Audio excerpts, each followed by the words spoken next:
Garrincha y el bicampeonato.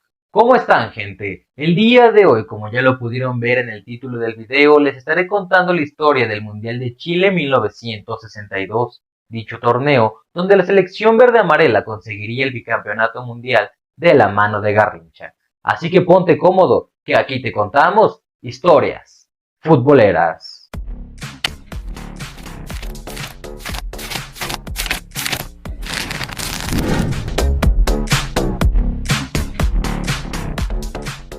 Tras 12 años de ausencia en Sudamérica y de innumerables reclamos por parte de la afición por hacer los mundiales en Europa, la sede mundialista para 1962 sería Chile, como lo había decidido el organismo de la FIFA en 1956. Para 1954, Alemania, Argentina y Chile metieron su candidatura, pero Alemania se retiraría para evitar un boicoteo sudamericano. Kratos se lanzó al vacío. El 10 de junio de 1956 se efectuó el 30º Congreso de la FIFA en la ciudad de Lisboa para definir la sede. Ese día, Raúl Colombo, el presidente de la Asociación de Fútbol Argentino, terminó su discurso de 2 horas en español con la frase: "Podemos hacer el Mundial mañana mismo, lo tenemos todo". Al día siguiente, Dietmar presentó en 15 minutos 4 argumentos que sostenían la candidatura chilena: continuidad en la asistencia a torneos y congresos organizados por la FIFA, clima deportivo, tolerancia de credo y raza, así como estabilidad política e institucional del país. Además, Dietmar invocó el artículo 2 de los estatutos de la FIFA, que imponían a la Copa Jules Rimet una función de fomento del fútbol en los países poco desarrollados. Se realizó la votación. Chile fue elegido con 32 votos a favor, mientras que Argentina recibió 10, y 14 miembros lo dejaron en blanco. Dentro de los mitos surgidos a partir de esta reunión, caben destacar 2. El primero es que Dietmar dio su discurso en español, inglés y francés. Dietmar efectivamente hablaba varios idiomas, sin embargo, él mismo reconoció haber dado su discurso solamente en inglés. Los memorandos repartidos estaban escritos en 4. También la frase supuestamente pronunciada al finalizar su exposición: "Porque nada tenemos, lo haremos todo", y que aparece en el tablero marcador del estadio de Arica, que lleva su nombre. Los argentinos no podían creer que Chile se quedara con la sede, y menos porque creían que a ellos les correspondía por el simple hecho de ser uno de los 3 grandes sudamericanos, y porque ya habían metido candidaturas en años pasados, y aún así, Chile fue el ganador de la votación. ¿Y qué decían los argentinos?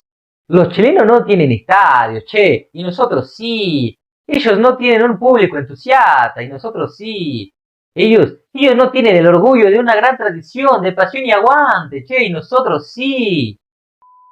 Todo era alegría, sobre todo porque ya se tenían los planes para modernizar el país chileno. Pero entre el 21 y 22 de mayo del 60, con el terremoto de Valdivia que afectó a todas las ciudades al sur de Talca, provocando cerca de 2.000 fallecidos y 2 millones de afectados, siendo de los terremotos más fuertes, con una magnitud sismológica de 9,5 y durando más de 10 minutos, el sueño mundialista se veía afectado. Pero Carlos Dietmar dijo: "Ni siquiera un movimiento de tierra impedirá que seamos sede de la Copa del Mundo. Si nosotros no sentimos nada, es porque vamos a llevar a cabo aquí el Mundial". Fue una pena y lástima enorme que Dietmar haya fallecido a un mes de la inauguración del Mundial que tanto le costó conseguir. Es por eso que el estadio de Arica fue bautizado con su nombre. Para este Mundial, 57 equipos nacionales presentaron su solicitud para participar. La cifra era un récord. Como se venía haciendo, solo 16 serían los afortunados de entrar a la 7ª edición de la Copa Mundial. Por primera vez, el primer juego de las eliminatorias no se llevó a cabo en Europa. Costa Rica recibió en San José a Guatemala para derrotarla 3-2. Más tarde, los ticos ganarían el primer lugar del grupo 2 de la zona del Centro y Norteamérica al vencer en el partido de desempate a Honduras 1-0 en la capital de Guatemala. México en el 1 superó a los Estados Unidos y en el 3 las Antillas holandesas a Surinam. En la segunda ronda, Los mexicanos ganaron 2, perdieron 1 y empataron otro, para colocarse en la primera posición, cosa que les permitió jugar la última fase ante Paraguay en partidos a visita recíproca. En el Distrito Federal, en la mitad de la tarde del 29 de octubre del 61, México venció 1-0 con gol de Salvador Reyes. El 5 de noviembre, en Asunción, las cosas no cambiaron gracias a un empate a 0, y los mexicanos consiguieron por quinta vez su pase a la fase final de un mundial. Ya sé que los tengo hartos, pero ustedes a mí también. El mapa del fútbol de Europa quedó dividido en 14 zonas de influencia. Al subcampeón del mundo, Suecia, le tocó compartir grupo con Suiza y Bélgica. Al tercer lugar del 58, Francia, con Bulgaria y Finlandia. Y los dos, suecos y franceses, quedaron eliminados por un gol. En el juego decisivo del 1, Suiza ganó 2-1 a Suecia en Berlín, mientras que Bulgaria venció 1-0 a Francia en Milán. Vaya, vaya. El cuarto lugar del mundial anterior, Alemania, logró su pase de manera contundente. 4 juegos, 4 victorias, 11 goles a favor y 5 en contra. ¿Y qué decir de los soviéticos? Más aún. También 4 juegos, 4 victorias, 11 goles a favor, pero tan solo 3 goles en contra, 2 de ellos contra Noruega. Inglaterra fue la única de las naciones británicas en pasar a la fase final, con 3 victorias y un empate, contra Portugal en Lisboa. Checoslovaquia superó 4-2 a Escocia en el juego definitivo jugado en Bruselas. En el 3, Hungría también sin perder pasó con 7 puntos. En el 10, Yugoslavia triunfó sobre Polonia y Corea del Sur. En el 9, España no tuvo tantos problemas para vencer a Gales y a Marruecos. Sobre el caso de Italia, en el 7, la situación fue muy sencilla. Israel, que había vencido a Chipre y a Etiopía, tuvo que enfrentarse en 2 juegos a los italianos, que habían pasado directamente ante la ausencia de Rumania, que se negó a enfrentar a los judíos. Con un 4-2 en Tel Aviv y con un 6-0 en Turín, los italianos volvieron a la sagrada fiesta del fútbol soccer internacional. Las 16 selecciones que obtuvieron su boleto para esta justa mundialista fueron Chile como sede, Brasil como campeona defensora, Alemania, Argentina, Bulgaria y Colombia, que harían su debut en mundiales, Checoslovaquia, España, Hungría, Inglaterra, Italia, México, Suiza, la URSS, Uruguay y Yugoslavia. Los organizadores dijeron, no hay que hacer muchos cambios. Quizá lo más adecuado estaría en lograr que los 4 países grandes de Sudamérica jueguen en grupos separados. Lo mismo que los 4 más pequeños, en este caso, México, Colombia, Suiza y Bulgaria. El resto se puede sortear libremente en los lugares que restan. Y cuando se pensaba en los 4 grandes del Cono Sur, se referían a Brasil, Uruguay, Argentina y en este caso, por ser local, a Chile, que realmente parecía ser un rival más pequeño que grande. Como fuera, así se llevó a cabo la distribución de los grupos. En el grupo 1 quedaron Colombia, la Unión Soviética, Uruguay y Yugoslavia. Para el grupo 2 tuvimos a Chile de anfitrión, Alemania, Italia y Suiza.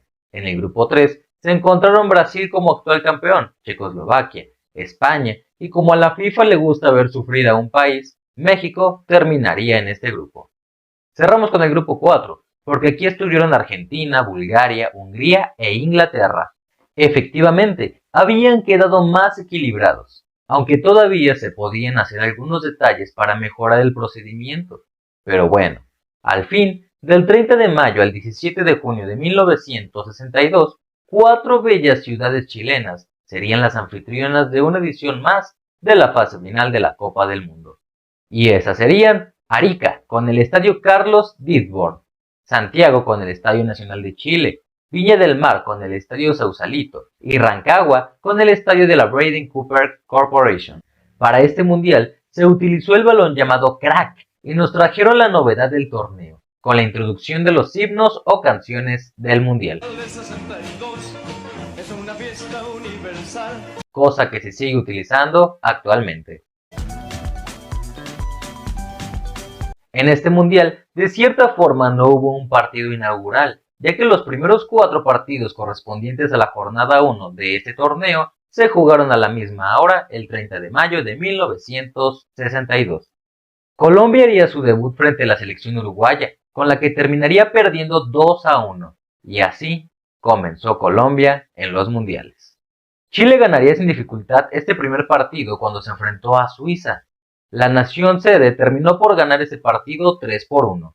Para el grupo 3, y como se venía haciendo costumbre en los mundiales, México y Brasil harían los honores, partido que sería ganado por la canariña con un marcador de 2-0 con un gol de Pelé incluido. Y acabamos en el grupo 4, donde Argentina se enfrentaría a otra selección debutante, Bulgaria. Este partido acabaría con un marcador favorable para Argentina, 1-0. Por lo ocurrido en 1960 y solo teniendo 4 sedes para este mundial, se decidió que cada grupo tendría su estadio, así sin más. Al grupo 1 le tocó el Carlos Dittborn de Arica. El Estadio Nacional de Chile, ubicado en Santiago, fue sede para el grupo 2. El Estadio Sausalito de Viña del Mar recibió al grupo 3, y en Rancagua, el estadio de la Braden Cooper Corporation fue donde el grupo 4 disputó sus encuentros. Grupo 1. Arica. Colombia debutó en los mundiales ese mismo 30 de mayo contra Uruguay. Sin más, a los 19 minutos se puso al frente en el marcador con un penalti cobrado por Zuluaga. Lo que parecía una sorpresa terminó en realidad y 90 minutos después de haber iniciado el partido, los charrúas terminaron ganando 2-1. Eso, en verdad parece nada, con la crónica del partido entre Yugoslavia y la URSS, ocurrido el 6 de junio en ese bello estadio Carlos Dittborn. Más que el resultado de los goles, en aquel acontecimiento lo que se contó fue el número de heridos. 1. Metreveli de Yugoslavia, herida impresionante en la cabeza. 2. Dubinsky de la Unión Soviética, fractura de pierna. 3. Sekularak de Yugoslavia, contusiones en varias partes del cuerpo. Y 4. Ponedelnik de la Unión Soviética, fuerte herida en la cara. Saldo: URSS 2, Yugoslavia 0. Grave pero estable. Luego, los yugoslavos derrotarían 3-0 a los uruguayos y 5-0 a los colombianos. Los soviéticos, en cambio, pasarían sobre los charrúas 2-1 y empatarían 4-4 con los de Colombia, que por cierto, en este partidazo lleno de goles, se suscitó un acontecimiento histórico, pues Marco Col, futbolista colombiano, anotaría el único gol olímpico en la historia de los mundiales, siendo inmortalizado y apodado como el Olímpico. La URSS, por segunda ocasión en 2 actuaciones, alcanzó sin problemas los cuartos de final, en esta ocasión colocándose como líder con 5 puntos, mientras que Yugoslavia quedaría en segundo con 4. Uruguay y Colombia se irían a casa sin pasar a la siguiente ronda. Grupo 2. Santiago. En el Estadio Nacional entraron más de 70.000 personas para ver el encuentro entre el equipo local y Suiza, uno de los pequeños cuadros del Mundial. Y todos los tiempos pretérito, presentes y futuros de la nación se volvieron a juntar en el minuto 7, cuando el mediocampista Raúl Sánchez anotó el primer gol del campeonato. Al final de ese día, Chile ganó 3-1. Lo dicho, Suiza fue un equipo pequeño. Italia-Alemania, el partido de la expectación, terminó en decepción con un mediocre 0-0. A ver, ¿qué pasó? El duelo que sí valió fue el que escenificaron Chile e Italia. Vaya cosa, vaya caos. Los 66.000 aficionados chilenos descargaron toda su hostilidad contra los jugadores italianos. Ken Aston de Inglaterra no solamente fue el árbitro del partido, además fue un protagonista.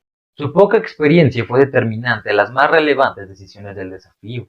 Expulsó al delantero Ferrini de la escuadra italiana, pero en cambio fue desatento ante una grotesca entrada del chileno Raúl Sánchez sobre Macchio, a quien le rompió la nariz. Al final del partido, juró no haber visto nada, pero la verdad es que sintió miedo de marcar contra la selección de casa. Contra todo Chile y contra el árbitro, poco pudieron hacer los italianos para salir airosos en el juego, que perdieron 0-2. Aunque después derrotaron 3-0 a los suizos, ya no pudieron hacer nada para seguir con vida en el torneo. Los chilenos, en cambio, clasificaron como segundos del grupo, al perder 0-2 ante los alemanes, que pasaron como líderes con 5 puntos, tras empatar a 0 contra Italia y vencer 2-1 a Suiza. Suiza terminó en el último lugar del grupo con 0 puntos. Grupo 3. Viña del Mar. Los campeones del mundo, los brasileños, enfrentaron en su primer partido eliminatorio a México, contra el que según muchos expertos debían de conseguir una amplia goleada, pero las profecías no se cumplieron. Los mexicanos jugaron mejor de lo que se esperaba y los brasileños peor de lo que se prometía. Al final del primer tiempo, el 0-0 se mantuvo. El espectáculo había sido tan malo que los aficionados que esperaban ver la magia de la samba comenzaron a preguntarse si todo lo que se había dicho sobre el fútbol arte del Brasil era verdaderamente cierto. Las tenues respuestas llegaron tarde y no convencieron. Zagallo y Pelé concretaron la victoria de 2-0 sobre México. Por si fuera poco, en su siguiente juego la selección de Brasil apenas pudo empatar ante la de Checoslovaquia a 0, donde Pelé, el 10, el ídolo de masa, saldría lesionado de este partido, dejando dudas sobre la continuidad del conjunto brasileño en la justa, pero con Garrincha, Babá y un joven no tan conocido, Amarildo Tavares, Brasil salió adelante y pudo derrotar a España 2-1. Por cierto, el equipo español solamente pudo contar en la clasificación con los 2 puntos que logró tras el triunfo sobre México, que por primera vez en su historia no terminó en el último lugar del grupo, gracias a su espectacular triunfo 3-1 sobre Checoslovaquia. ¿Qué? ¿México no quedó último? ¿Y ganó por fin? Ya decía yo que eso de ponernos contra el anfitrión y jugar luego el partido inaugural era de mala suerte. Aunque bueno, se ganó, pero de igual forma no se pasó de ronda.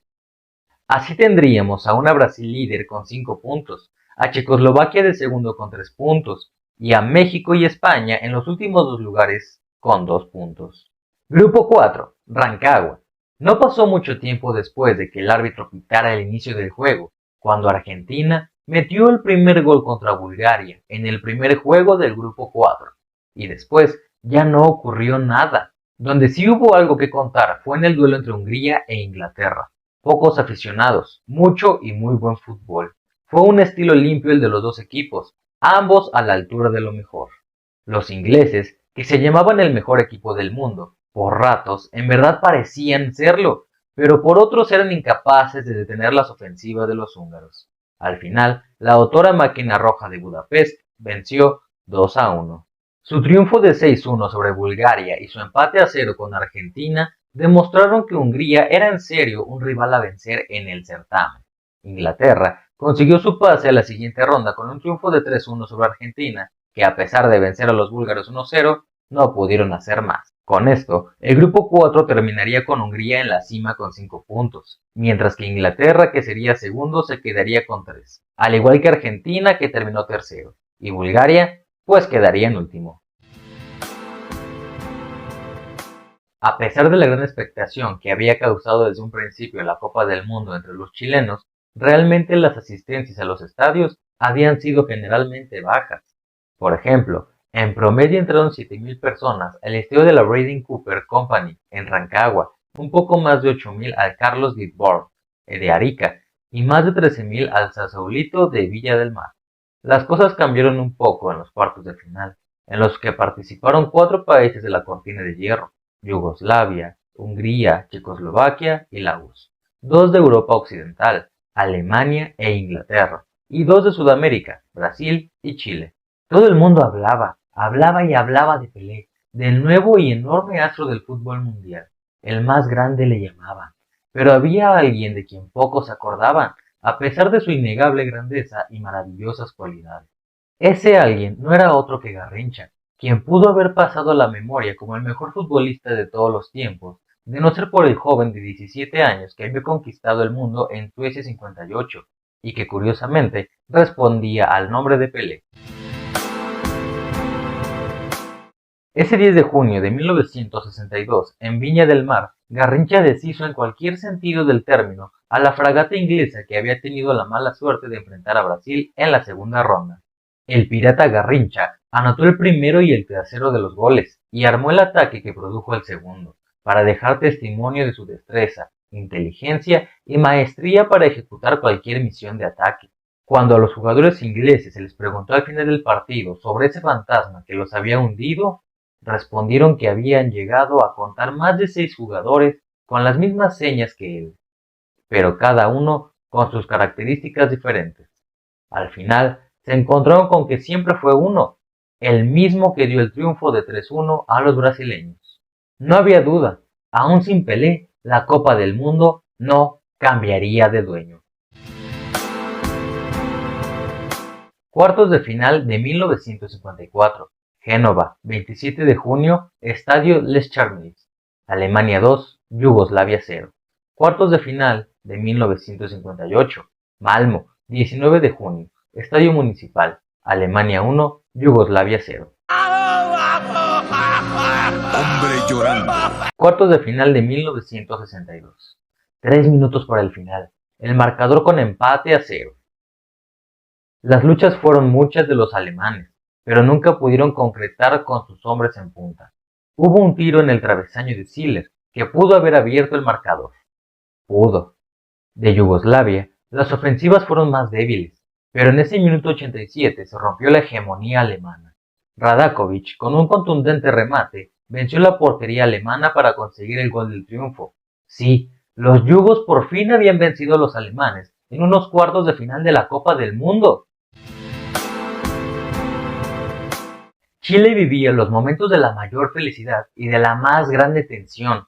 Todos esperaban la llegada del minuto cero, de cuando el árbitro pitara el inicio del juego de los cuartos de final ante la URSS. Y llegó. Pero lo bueno sucedió cuando un disparo de Leonel Sánchez venció a la inmortal Araña Negra.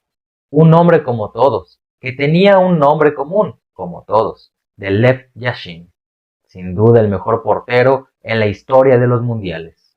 Chislenko provocó un nuevo temblor, gravitando sobre los cimientos del humor de los aficionados. Poco tiempo más tarde, al empatar, los cartones a un gol. Y el nuevo momento volvió a llegar. Tenía que ser un gran disparo el que venciera a la gran Araña Negra, igual que el que salió de los zapatos de Rojas para acertar el estupendo gol del triunfo sobre la Unión Soviética.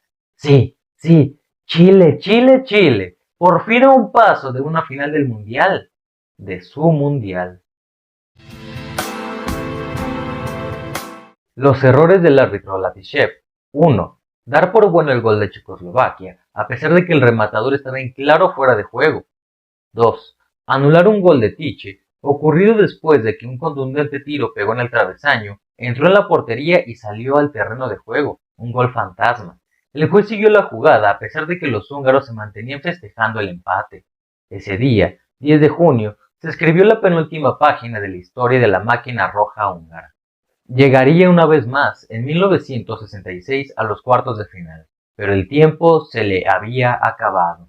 A Checoslovaquia, en cambio, esa victoria de 1-0 le daría la oportunidad de jugarse todo contra todo en las semifinales del torneo. Llegamos a la penúltima fase de esta justa mundialista, donde tendríamos a las selecciones de Chile, Brasil, Checoslovaquia y Yugoslavia, y los cruces serían Chile contra Brasil y Checoslovaquia versus Yugoslavia, sudamericano contra sudamericano y europeo contra europeo. Mala cosa eso de ser local y jugarse la vida y la muerte en un duelo donde se empieza muerto. ¿Qué se puede jugar contra los que mejor juegan? Chile, una nación que había mantenido en su promesa, ahora estaba a punto de la derrota. Brasil apareció con su cuadro de lujo para iniciar aquel juego de semifinales. No había compasión en la cancha. Brasil era mejor y lo demostraría. Una hora antes del partido, el Estadio Nacional ya estaba lleno. Los gritos de 76,000 bocas y las miradas de 152,000 ojos estaban listos para todo, hasta para las quejas y las lágrimas. Los sueños se acabaron a la media hora de juego. Para entonces, Garrincha ya había metido 2 goles. Toro clavó el 1-2 para Chile, y así se fueron al mínimo descanso. Y a los 4 minutos del segundo tiempo, todo se consumó. Llegó el tercero de Brasil y el primero de Babá. A los 61, el goleador local, Sánchez, intentó un respiro y puso el marcador 2-3. Pero antes de que aquello perdiera el control, en el 77 cayó el segundo de Babá y cuarto de Brasil. Sí, 4-2 para el mito. Chile hizo una buena participación llegando hasta semifinales y perdiendo con honor ante esta generación de oro brasileña. Ese día, tan solo 5,890 aficionados pagaron su boleto para ver la otra semifinal, la de Checoslovaquia contra Yugoslavia. Un gran encuentro a pesar de la subestima del público. Los checos eran marcados como víctimas de los yugos. Pero así como el futuro, el destino de ese juego fue impredecible, aún después de haber sucedido. Nadie podía creer lo que vio en la parte final del duelo. Primero, el 1-0 de Kadrava en el minuto 49 en favor de los checos, después el empate a 1 de Jerkovic en el 69, las respuestas de Schirer en el 80 y en el 86. En 6 minutos, en tan solo 6 minutos se produjo una fractura entre lo que debía ser y lo que fue. 3-1 el marcador final. Por primera vez desde 1934, cuando perdieron la final ante Italia, los checos llegaban a la cima del torneo más importante del mundo y ni quien lo presintiera. Sin muchos sobresaltos, la selección local se llevó el puesto del tercer lugar tras vencer a Yugoslavia 1-0, con gol de Rojas en el Estadio Nacional. Llegamos a la final, donde Brasil, sin Pelé pero con Garrincha, Babá, Amarildo y compañía, querían conseguir el bicampeonato después de ganar en 1958. Su mirada estaba puesta en el 62. Era su momento de hacer historia y consagrarse como la segunda selección bicampeona del mundo, y por méritos propios. La final no era nuestra. Nosotros no vamos al estadio, dijeron aficionados chilenos. Y no fueron los que se esperaban. El Estadio Nacional de Santiago no se llenó ese 17 de junio. Era más lo que no gustaba a los chilenos que lo que les atraía a entrar al escenario del acto final de su obra. El teatro, la comedia y los personajes eran ajenos. Brasil y la sorpresiva Checoslovaquia dialogarían durante 90 minutos en el pasaje culminante de la puesta en escena. Primer acto, la sorpresa. Masopust remata con fuerza exactamente en el lugar en el que era imposible que llegara el portero brasileño Gilmar. Brasil 0, Checoslovaquia 1. Minuto 15, primer tiempo. Fanfarrias y coro. Segundo acto, la igualada. Entra Amarildo en el minuto 18. Consigue un estupendo tiro desde el final del área grande que vence a Cruyff. Brasil 1, Checoslovaquia 1.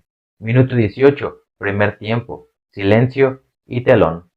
Tercer y último acto, la realidad. Los héroes entran después del descanso y hacen villano al portero de Checoslovaquia, Cruyff.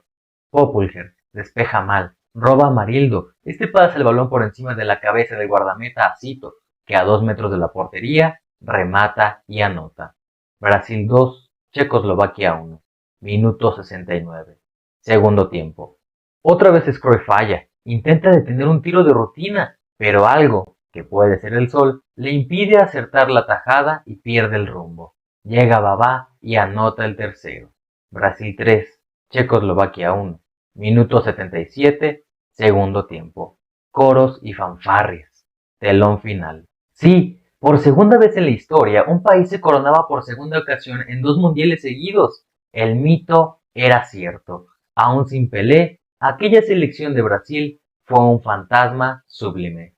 Estos fueron algunos datos que nos dejó la 7ª edición de la Copa del Mundo. Se marcaron 89 goles en total. Por primera y única vez se dio el caso que el torneo tuviera 6 máximos goleadores. Cada uno marcó 4 goles, la cifra más baja en la historia de la Copa del Mundo. La selección más goleadora fue la de Brasil con 14 goles anotados. Y la selección más goleada fue la debutante Colombia, que recibió 11 goles. Llegamos a la parte final del video. Espero que te haya gustado. Si fue así, no olvides de regalarme tu like, tu comentario y tu suscripción, que me ayuda muchísimo. Yo soy Juan Díaz y esto fue Historias Futboleras.